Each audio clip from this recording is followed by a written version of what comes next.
frustrated burger-loving cats. I'm hot. I'm now. Yeah, but I have. We'll make your day at PPP and Taco. Wow, look at those crispy fries. Just looking around Sandy's is so much fun. The fast food industry has been an integral part of American culture, yet not all chains are as long-lasting as McDonald's and Burger King. Whether it was a change of palate, a host of competitors, or more, they just simply couldn't survive. Today, we'll go down memory lane to look at 20 fast food restaurants that have disappeared. Open wide, America. Burger Chef's got thick, juicy, terrific burgers for you. Burger Chef. Burger Chef was huge back in the day, and it's a mystery why it didn't survive. At its peak in the 60s and 70s, it was serious competition for McDonald's. The combo meals that everyone takes for granted now, well, Burger Chef was the first to come up with that idea, putting a burger and fries with a drink for a great deal. They invented the fast food combo. They also featured a works bar that allowed customers to add toppings of their own, which was a more personal thing than what you could do at McDonald's. A common practice was to go overboard on the toppings, and all in all, Burger Chef was not capable of keeping up with the expansion of other bigger chains. All the decisions. When he says we're going to Geno's, we go to Geno's. Geno's Hamburgers. Geno's Hamburgers had a distinguishing factor. It was co-founded by NFL Hall of Famer Gino Marchetti. It was a huge success in the 60s and 70s because of the sports fame and great food that it offered. Their central focus was burgers, but they had a partnership with KFC that made them competitive. You could go there after the Little League game or a high school function for a quick bite, and their catchphrase was "Everyone goes to Geno's." Their specialty was the Giant Geno Burger, featuring 2 beef patties, special sauce, and more. Marriott bought the chain in the 1970s and rebranded many of the locations into Roy Rogers. Deal, and it's right on the money. From Chi-Chi's. For a limited time, $4.50 buy. Chi-Chi's. This establishment's name has become synonymous with casual Mexican dining even before burritos and tacos became easily available. Known for their enchiladas, chimichangas, and gigantic margaritas, Chi-Chi's was the place to go. They were incredibly popular in the 80s and 90s and known for their vibrant and cheerful environment. Customers enjoyed their locations for birthdays and celebrations, and the ice cream was something else. Things took a turn for the worse for Chi-Chi's when one of the restaurants in Pennsylvania had an outbreak of hepatitis A traced back to contaminated green onions. Hundreds were infected because of it, and it tarnished the restaurant's name. It doesn't cost a lot to be nice at Sambo's. You'll find complete dinners for under $3. Sambo. Once upon a time, Sambo's was quite the well-known dinner restaurant chain, particularly in the 60s and 70s. At its highest point, there were more than 1,000 of these restaurants in the United States serving up great, cheap, and filling breakfasts, along with famous pancakes that customers loved. The concept was simple: full stomachs at pocket-friendly prices. The founders, Sam Battistone and Newell Bonnet, put their names together for the name Sambo, but it also caused controversy because it referenced an infamous 1885 racist children's book, The Story of Little Black Sambo. While the founders stated the name was not derogatory, many of the restaurants incorporated images from the book in their designs, and it drew backlash. Arthur Treacher's, we realize that there are some members of some families who don't come. Arthur Treacher's Fish and Chips. Arthur Treacher's Fish and Chips was quite the phenomenon. The chain focused on fried fish and chips, taking America into Britain during a time when fast food was all about hamburgers and fries. Established in the 1960s, the chain took its name after the British actor mostly known for playing Hollywood roles, and thus the chain gets the British touch. The staple dish was the basic and wholesome golden fried breaded fish sticks with steak-cut potatoes, as they refer to them, chips, all placed in a takeaway box. It was great and offered a much-needed respite from the typical menu of greasy food. For some time, every fish eater had to go to Arthur Treacher's. But with time, it began to have difficulties related to changing tastes and growing rivalry. The rising price of fish, primarily used in their dishes, was amongst the main reason why the business went out. As the prices went up, chains began to have difficulty keeping them low, and customers began to leave.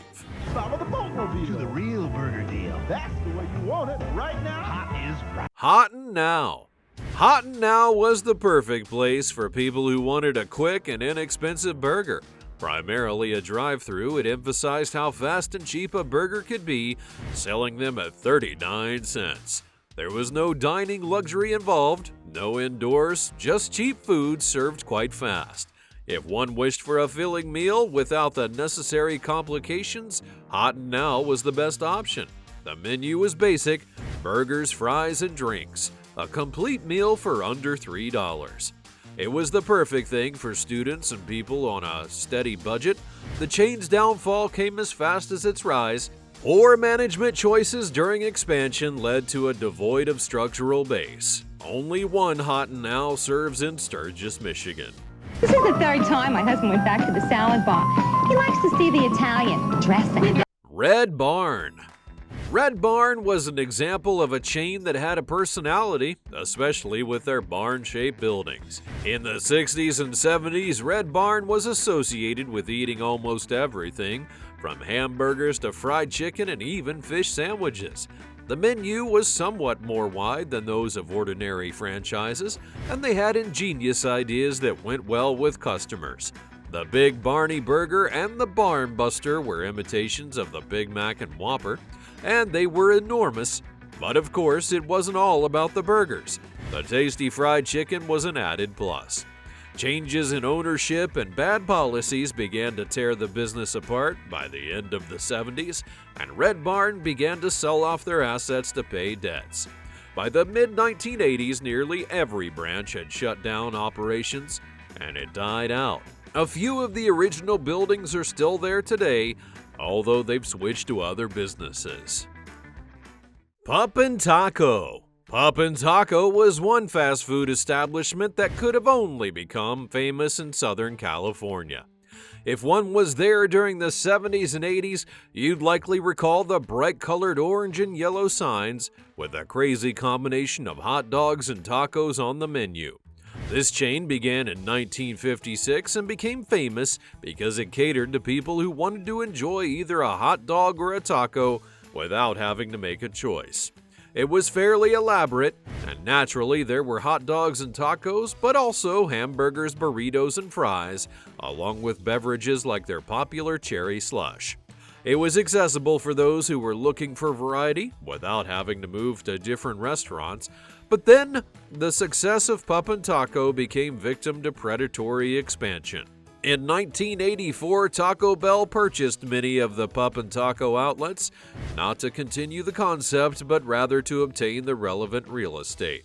When that happened, Taco Bell converted them, and the chain was gone in a matter of days. Noggles. Noggles was a fast food restaurant serving Mexican cuisine and prominent in particular areas of Southern California.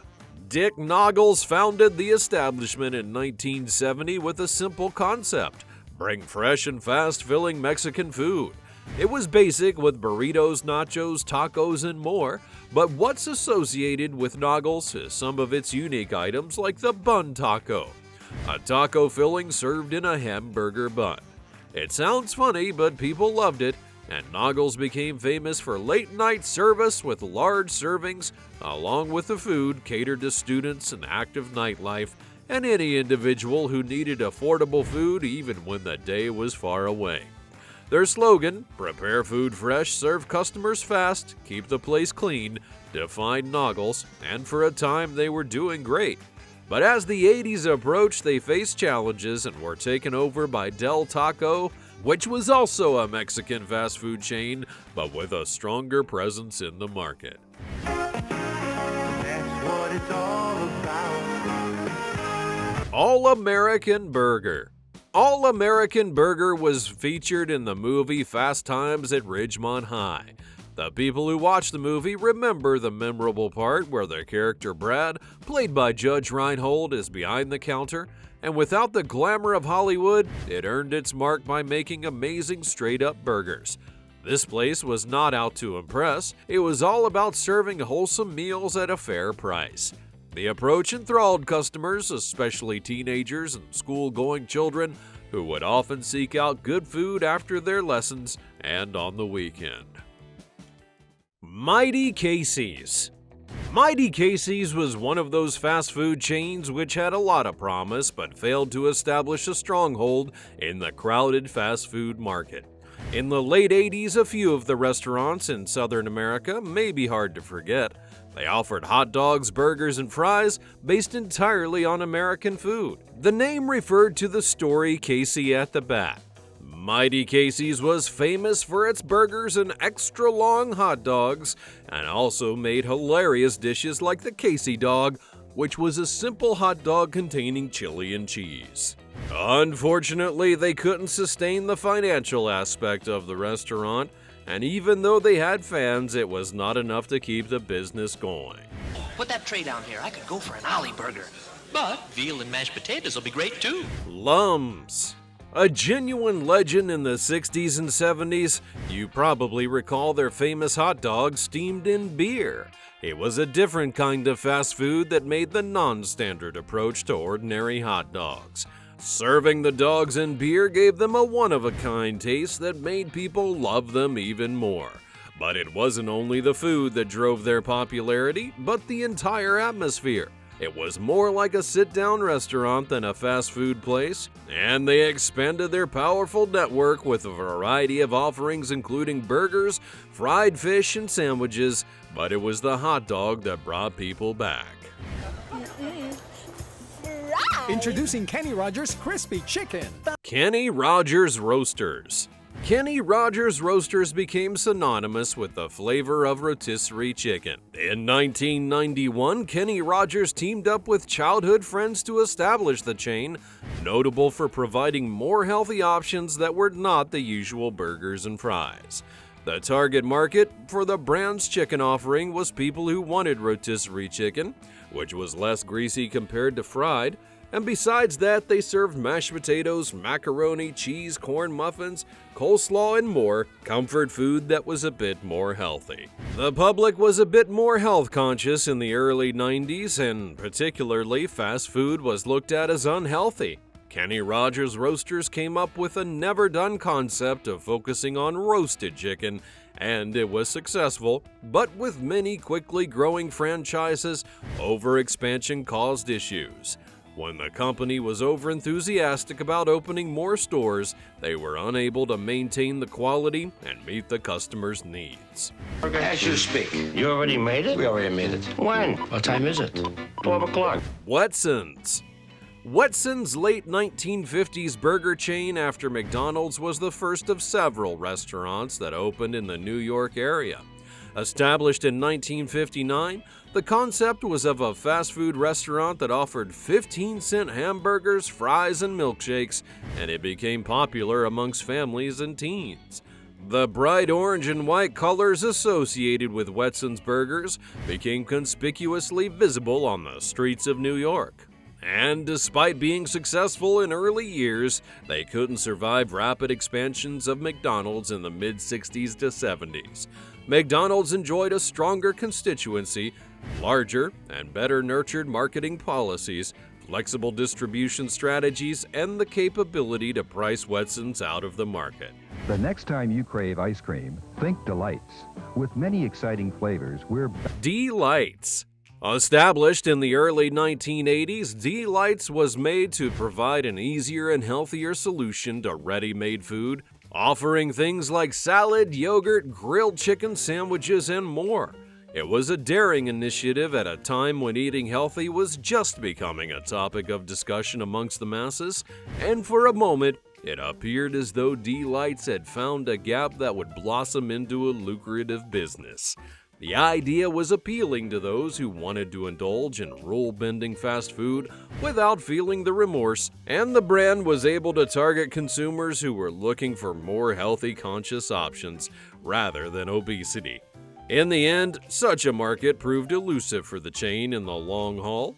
The issue was that while much of society was focusing on healthier options, and it was a nice idea, they were not prepared to exercise the concept on a widespread and fundamental basis. And I've enjoyed every minute of it. I really have. How important has White Tower been to Richmond? White Tower. White Tower was one of the worst franchise imitators in the history of fast food, and almost all of its features were modeled on White Castle. 1926 saw the establishment of White Tower, only a few years after White Castle had come to market. The architectural design, the menu, and the signature sliders, they had it all. Their outlets even featured a white decorated porcelain tiled structure of the castle, which was a daring thing that brought about lawsuits in court with White Castle. Despite those copycat assumptions, White Tower managed to cut a niche and become a key player in the fast food business for several decades. Is the official fast food chain of the Miss Intercontinental pageant. Chicken George. Chicken George was a fried chicken franchise that had a short but interesting history in the early 80s. It struck popularity rather fast, overshadowing fans of fried chicken in places like KFC. Chicken George's distinct offer was crispy and spicy fried chicken with a series of side dishes like mashed potatoes, biscuits, and coleslaw, offered by other rivals. And for a time, things were looking good, with several branches being opened in the United States and the brand gaining strong recognition. It didn't last for long, though. There were many problems in the company's operations, and some caused by the internal politics of the chain. Kids, we know that going to Sandy's is a lot of fun. Sandy's.